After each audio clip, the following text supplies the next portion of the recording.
खामोशी से उठी आवाज। लगभग 1 घंटे की प्रेरणादायक कहानी सुनने पढ़ने के लिए उपयुक्त। उत्तर भारत के एक साधारण से कस्बे में रहती थी अनन्या। भीड़ भाड़ वाला इलाका, छोटी छोटी गलियां और एक दोकमरों का मकान, यही उसकी दुनिया थी। अनन्या ज्यादा बोलती नहीं थी। लोग कहते थे, लड़की बहुत खामोश है, आत्मविश्वास नहीं है। पर सच यह था कि अनन्या ज्यादा सोचती थी।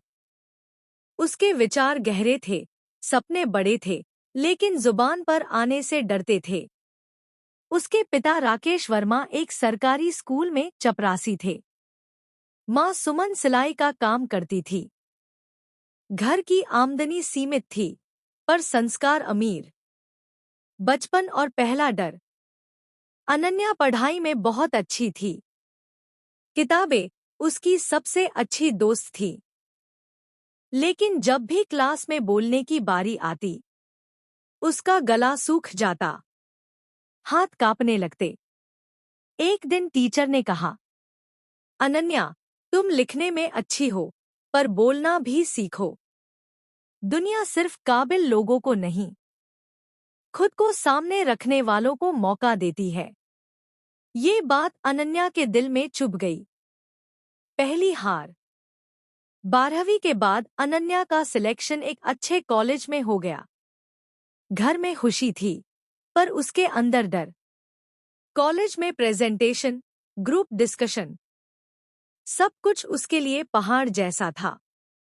पहली बार जब उसने स्टेज पर बोलने की कोशिश की, लोग हंस पड़े। किसी ने कहा, आवाज ही नहीं निकल रही। वह उस दिन घंटों रोई। उसने तय कर लिया, मैं कभी स्टेज पर नहीं जाऊंगी। टूटने के बाद उठने का फैसला। उसी रात माँ ने उसे रोते देखा। धीरे से बोली, बेटी, चुप रहना कमजोरी नहीं है, पर जब जरूरत हो तब बोल न पाना खुद के साथ अन्याय है। माँ ने उसे अपनी सिलाई की मशीन दिखाई। देख, रोज हाथ में छाले पड़ते थे, पर मैंने छोड़ा नहीं। अनन्या पहली बार समझी, डर से भागना समाधान नहीं है। छोटी शुरुआत।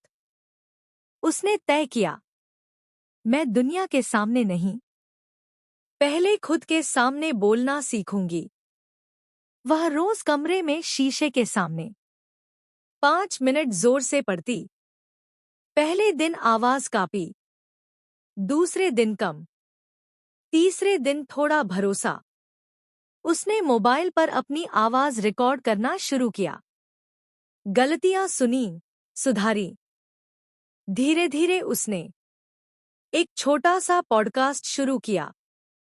नाम रखा, खामोश आवाज।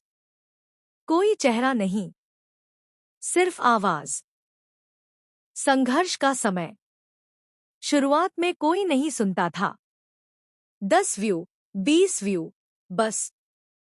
लेकिन वह रुकी नहीं।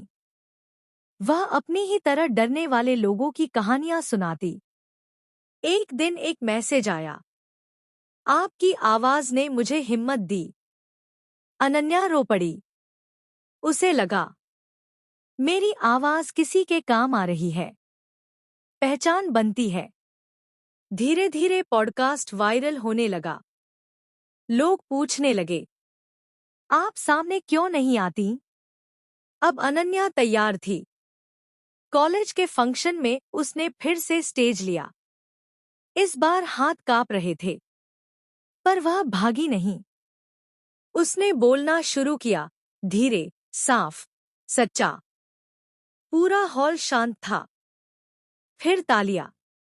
नई उड़ान। आज अनन्या एक मोटिवेशनल स्पीकर और कंटेंट क्रिएटर है। पर सबसे बड़ी जीत यह थी, उसने खुद को हरा दिया था। एक इंटरव्यू में उससे पूछा गया, आपकी ताकत क्या है? उसने मुस्कुराकर कहा, मेरी खामोशी, जिसने मुझे मेरी आवाज तक पहुंचाया। सीख, मोरल। हर इंसान की ताकत अलग होती है। डर से भागने के बजाय उससे दोस्ती करो। छोटी शुरुआत बड़े बदलाव लाती है।